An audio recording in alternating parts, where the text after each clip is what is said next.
ആർക്കുമാർ പിതാവിനും പുത്രനും പരിശുദ്ധ റൂഹായ്ക്കും സ്തുതി. ആദ്യം മുതൽ നമ്മുടെ മേൽ തൻ്റെ കരുണയും മനോഗുണവും രണ്ട് ലോകങ്ങളിലും ഇന്നും എല്ലാ നാളും ഉണ്ടായിരിക്കുമാറാകട്ടെ. ആമീൻ. ഏറ്റവും ആദരണീയനായ വൈദിക സഹോദരൻ, മദ്ബഹായിലെ ശുശ്രൂഷകരെ, കർത്താവിൽ അനുഗ്രഹിക്കപ്പെടുന്ന ദൈവത്തിൻ്റെ ജനമേ, നോമ്പിൻ്റെ അവസാനത്തെ ആഴ്ചയിലേക്ക് നാം കടന്നു വരികയാണ്. ഒരു ബലിയിൽ കൂടെ സംബന്ധിക്കുവാനും അതിൽ നിന്ന് ദൈവിക അനുഗ്രഹങ്ങളെ പ്രാപിക്കുവാനും എനിക്ക് നിങ്ങൾക്കും ദൈവത്തിൻ്റെ ആത്മാവ് ശക്തീകരിച്ചതിനെ ഓർത്ത് ദൈവസന്നിധിയിൽ നമുക്ക് നന്ദിയുള്ളവരായിരിക്കാം. ശുദ്ധമുള്ളതായ വായനയ്ക്കായിട്ട് ഇന്നത്തെ പരിശുദ്ധ പിതാക്കന്മാർ നമുക്ക് ക്രമീകരിച്ച് തന്നിരിക്കുന്നതായ വേദഭാഗം യോഹന്നാൻ്റെ സുവിശേഷം 9-ാമത്തെ അധ്യായം അതിൻ്റെ 1 മുതൽ 41 വരെയുള്ളതായ വചനങ്ങളിൽ നിന്നുമാണ്. ഈ വേദവ്യാഖ്യാനം ഒരു വർഷത്തിൽ ഏറ്റവും വലിയ വായനയായിട്ട് പരിശുദ്ധ പിതാക്കന്മാർ ഇത് നമുക്ക് ക്രമീകരിച്ച് തരുന്നുണ്ട്. നോമ്പിൻ്റെ അവസാനത്തെ ആഴ്ചയിലാണ് ആ വായന ക്രമീകരിക്കുന്നത്. നമ്മളെല്ലാം കൊച്ചുനാളിൽ കേട്ടിട്ടുള്ളതാണ്, അല്ലെങ്കിൽ പഠിച്ചു വരുന്നതാണ്. വളരെ വർഷങ്ങളായിട്ട് നമ്മൾ ധ്യാനിച്ച് കടന്നു പോകുന്നതായ ഒരു വേദഭാഗമാണ്. കർത്താവായ യേശുക്രിസ്തു അന്ധന് കാഴ്ച കൊടുക്കുന്നത്. കുഞ്ഞുനാളിൽ സൺഡേ സ്കൂൾ കാലഘട്ടത്തിൽ നാം പഠിക്കുന്ന കാലം മുതൽ നമ്മുടെ ഓർമ്മയിൽ തിങ്ങി നിൽക്കുന്ന ഒരു വലിയ സംഭവമാണ്. കർത്താവ് നിലത്ത് തുപ്പി ചേറുകുഴച്ച് ആ ചെളിയെടുത്ത് ആ മനുഷ്യൻ്റെ കണ്ണിൽ പുരട്ടി അവനോട് ശിലോഹ കുളത്തിൽ പോയി കുളിക്കുവാനായിട്ട് പറയുന്നതായ ആ അനുഭവം. പ്രിയമുള്ളവരെ, അന്ധനായിരിക്കുന്ന മനുഷ്യൻ ദൈവസന്നിധിയിലേക്ക് കടന്നു വരുമ്പോൾ ശിഷ്യന്മാർ അവനോട് ചോദിക്കുന്നുണ്ട്, ഗുരു, ഇവൻ അന്ധനായിട്ട് പിറന്നത് ആരുടെ കുറ്റം കൊണ്ടാണ്? ഇവൻ ചെയ്ത പാപം കൊണ്ടാണോ, അതോ ഇവൻ്റെ മാതാപിതാക്കൾ ചെയ്ത പാപം കൊണ്ടാണോ, അതോ ഇവൻ്റെ പൂർവികർ ആരെങ്കിലും ചെയ്തിട്ടുള്ള തിന്മപ്രവൃത്തികളുടെ ഫലമായിട്ടാണോ ഇവൻ അന്ധനായിട്ട് ഭൂമിയിലേക്ക് വരുവാനുള്ള കാരണമെന്ന് ശിഷ്യന്മാർ ചോദിക്കുന്നുണ്ട്. കർത്താവായ യേശുക്രിസ്തു അതിന് മറുപടിയായിട്ട് പറയുന്നതാണ് അതിൻ്റെ ആദ്യത്തെ ഭാഗമെന്ന് പറയുന്നത്. ഇവിടെ പറയുന്നത്, ഇവൻ അന്ധനായിട്ട് ജനിച്ചത് ഇവൻ്റെ കുഴപ്പം കൊണ്ടോ അല്ലെങ്കിൽ ഇവൻ്റെ മാതാപിതാക്കളുടെ കുറ്റം കൊണ്ടോ മറ്റാരുടെയും തെറ്റുകൊണ്ടല്ല, ദൈവത്തിൻ്റെ മഹത്വം വെളിപ്പെടുവാനത്രേ ഇപ്രകാരം ഭൂമിയിലേക്ക് വരുന്നത് എന്നുള്ളതാണ്. ഒന്നാമത്തെ ചിന്തയിൽ തന്നെ നമ്മുടെ എല്ലാ ബുദ്ധിമുട്ടുകൾക്കും ഉത്തരം നൽകുന്നതായ വലിയ സന്ദേശമാണ് കർത്താവായ യേശുക്രിസ്തു അവിടെ നൽകുന്നത്. എല്ലാം ദൈവത്തിൻ്റെ മഹത്വത്തിന് വേണ്ടി, ദൈവമഹത്വം വെളിപ്പെടുവാനായിട്ടാണ് ഇതെല്ലാം സംഭവിക്കുന്നത്.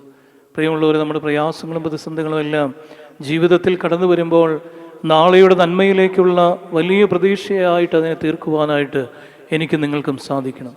പിതാക്കന്മാർ ഇത് കരുതി വയ്ക്കുന്ന ഒരു ശരീരത്തിലുണ്ടാകുന്ന അനുഭവത്തിലൂടെയാണ് നോമ്പിൻ്റെ 5 ആഴ്ചത്തെ വായനകളിൽ നമുക്ക് ക്രമീകരിച്ചു തരുന്നത്. 1-ാമത്തെ ആഴ്ചയിലെ വായനയിൽ തന്നെ പേത്രത്വ ഞായറാഴ്ച ആദിയിൽ ദൈവത്തിൻ്റെ ആത്മാവ് എങ്ങനെ മനുഷ്യ ശരീരത്തിലേക്ക് പ്രതിഫലിച്ചുവോ അതുപോലെ തന്നെയാണ് വെള്ളത്തിന്മേൽ ആത്മാവ് പരിണമിച്ച് വെള്ളം വീഞ്ഞായി മാറുന്ന അനുവസ്ഥ. ചെളിയായി കിടന്ന മനുഷ്യനിലേക്ക് ജീവൻ്റെ ശ്വാസം ഊതുമ്പോൾ അവൻ ജീവനുള്ള ആത്മാവായി തീർന്നു, ദേഹിയായി തീർന്നു എന്ന് പഴയ നിയമത്തിൽ പഠിപ്പിക്കുന്നതാണ് 1-ാമത്തെ ചിന്ത. വെള്ളത്തിൻ്റെ മേൽ പരിണാമം വരുന്നു. വീണ്ടും ആ ശരീരത്തെ കർത്താവായ യഹോവയായ ദൈവം ശുദ്ധീകരിക്കുന്നുണ്ട്. അതിൻ്റെ ഓർമ്മയ്ക്ക് 2-ാമത്തെ ആഴ്ചയിൽ നമുക്ക് വായനയ്ക്ക് ക്രമീകരിക്കുന്നുണ്ട് കുഷ്ഠരോഗിയായ മനുഷ്യൻ്റെ ശുദ്ധീകരണം. ശരീരത്തിൻ്റെ ശുദ്ധീകരണമാണ് അവിടെ കാണിക്കുന്നത്. 3-ാമത്തെ ആഴ്ചയിലേക്ക് വരുമ്പോൾ ആത്മാവിൻ്റെ മോചനമാണ്. പിശാചിനാൽ പിടിക്കപ്പെട്ടിരുന്നതായ ആ സ്ത്രീയുടെ മകൾക്ക് വേണ്ടിയുള്ള യാചനയാണ് 3-ാമത്തെ ആഴ്ചയിൽ. ഒരു മനുഷ്യൻ്റെ ശരീരം ശുദ്ധീകരിച്ച് അവൻ്റെ ആത്മാവിനെ, ദുരാത്മാവിനെ മാറ്റി നല്ല ആത്മാവിനെ ചേർക്കുന്നതായ അനുഭവം. വീണ്ടും 4-ാമത്തെ ആഴ്ചയിലേക്ക് വരുമ്പോൾ കൂനിയായ സ്ത്രീയുടെ അവസ്ഥയാണ് ഇവിടെ പഠിപ്പിക്കുന്നത്. താഴത്തേക്ക് നോക്കി സ്വർഗത്തിലേക്ക് നോക്കുവാനായിട്ട് പഠിപ്പിക്കുന്നതായ ദൈവം. ഇതെല്ലാം പഴയ നിയമത്തിൻ്റെ ഒരു മുന്നൊരുക്കമായിട്ട് അല്ലെങ്കിൽ അതിൻ്റെ പൂർത്തീകരണമായിട്ട് പരിശുദ്ധ പിതാക്കന്മാർ നമ്മെ പറഞ്ഞ് പഠിപ്പിക്കുന്നുണ്ട്. അവസാനത്തെ ആഴ്ചയിലെ വായനയിലേക്ക് വരുമ്പോഴാണ് കണ്ണ് തുറക്കപ്പെടുന്നതായ അവസ്ഥ. പ്രിയമുള്ളവരെ, മനുഷ്യൻ്റെ ജീവിതത്തിൽ നമ്മളെല്ലാം ജീവിച്ചിങ്ങനെ ഈ ലോകത്ത് കടന്നു പോകുമ്പോൾ നമ്മുടെ കണ്ണുകൾ തുറക്കപ്പെടുന്നുണ്ടോ എന്നുള്ളത് വലിയ ചോദ്യമാണ്. ഞാനും നിങ്ങളുമെന്ന് ഈ ബലിയിൽ സംബന്ധിക്കുന്നുണ്ട്, നേർച്ചകൾ നടത്തുന്നുണ്ട്, നമ്മൾ നോമ്പെടുക്കുന്നുണ്ട്, പ്രാർത്ഥിക്കുന്നുണ്ട്, നമ്മളുടെ ജാഗരണങ്ങളെല്ലാം ദൈവസന്നിധിയിൽ നമ്മൾ സമർപ്പിക്കുന്നുണ്ട്. പക്ഷേ അത് നമ്മുടെ കണ്ണുകളെ തുറക്കുവാനായിട്ട് സാധിക്കുന്നുണ്ടോ എന്നുള്ളത് നമ്മുടെ ഹൃദയത്തിലേക്ക് തന്നെ നമുക്ക് ചോദിക്കാം. നമ്മുടെ പ്രാർത്ഥനകളും നമ്മുടെ നോമ്പും നമ്മുടെ ദേവാലയത്തിൽ പോകലും ബലിയർപ്പിക്കലുമെല്ലാം ദൈവസന്നിധിയിൽ ചേർക്കപ്പെടുന്നില്ല എങ്കിൽ അത് വെറും ഒരു പ്രഹസനമായി മാത്രം മാറ്റപ്പെടുന്ന അവസ്ഥയിലേക്ക് ഞാൻ നിങ്ങൾ മാറ്റപ്പെടും. രണ്ട് മനുഷ്യന്മാർ ദേവാലയത്തിൽ പ്രാർത്ഥിക്കുവാനായിട്ട് പോകുന്ന മനുഷ്യരെക്കുറിച്ച് യേശുക്രിസ്തു വളരെ വ്യക്തമായിട്ട് തൻ്റെ ഗിരിപ്രഭാഷണത്തിൽ പറയുന്നുണ്ട്. രണ്ട് മനുഷ്യ ദേവാലയത്തിലേക്ക് കടന്നു ചെന്ന ഒന്നാമൻ മനുഷ്യരാൽ ചിന്തിക്കുന്നതായ എല്ലാ ചിന്തകളോടും കൂടെ ന്യായപ്രമാണത്തിൽ നിന്ന് പഠിക്കുന്നവനും അനുസരിക്കുന്നവനും എല്ലാ നോമ്പുകളും നോക്കുന്നവനും ദശാംശം കൊടുക്കുന്നവനും ദേവാലയത്തിന് കൊടുക്കുന്നവനുമൊക്കെയാണെന്ന് പറഞ്ഞ് ദൈവസന്നിധിയിൽ മുട്ടുമടക്കി പ്രാർത്ഥിച്ച് കടന്നുപോയി. രണ്ടാമത്തെ മനുഷ്യൻ വന്ന് അവൻ പാപിയാകുന്നു എന്നുള്ളതായ അവൻ്റെ ചിന്തയെ ദൈവസന്നിധിയിലേക്ക് സമർപ്പിച്ച് രണ്ടുപേരും പ്രാർത്ഥിച്ച് കടന്നു പോകുന്നുണ്ട്. അവിടെ രണ്ടുപേരും നീതീകരിക്കപ്പെട്ടവരായിട്ടാണ് ഭവനത്തിലേക്ക് മടങ്ങിപ്പോകുന്നത്. ഒന്നാമത്തവൻ അവനവനാൽ സ്വയം നീതീകരിക്കപ്പെട്ട് ഭവനത്തിലേക്ക് കടന്നുപോയി.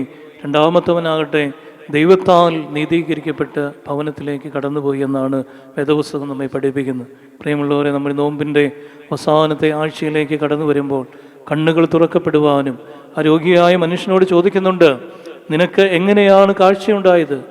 അവൻ പറയുന്നുണ്ട്, യേശു എന്ന് പറയുന്ന ഒരു മനുഷ്യൻ, അവൻ എൻ്റെ കണ്ണിൽ തൊട്ടു, എനിക്ക് കാഴ്ചയുണ്ടായി. ലോകത്ത് ഞാനും നിങ്ങളുമായിരിക്കുമ്പോൾ വചനത്തെ സ്പർശിക്കുവാനും വചനം നമ്മുടെ ജീവിതത്തിലേക്ക് കടന്നു വരുവാനും അതിന് പ്രകാരം നമ്മുടെ കണ്ണുകളെ തുറക്കുവാനും അതുമൂലം നമ്മൾ ദൈവത്താൽ നീതീകരിക്കപ്പെട്ടവരായി മടങ്ങിപ്പോകുവാനും. മടങ്ങിപ്പോക്കെന്ന് പറയുമ്പോൾ ഇന്ന് ഭവനത്തിലെ നിന്ന് നമ്മൾ ഇങ്ങോട്ട് വന്ന് നമ്മുടെ ദേവാലയ അല്ലെങ്കിൽ ഭവനത്തിലേക്ക് മടങ്ങിപ്പോക്കല്ല.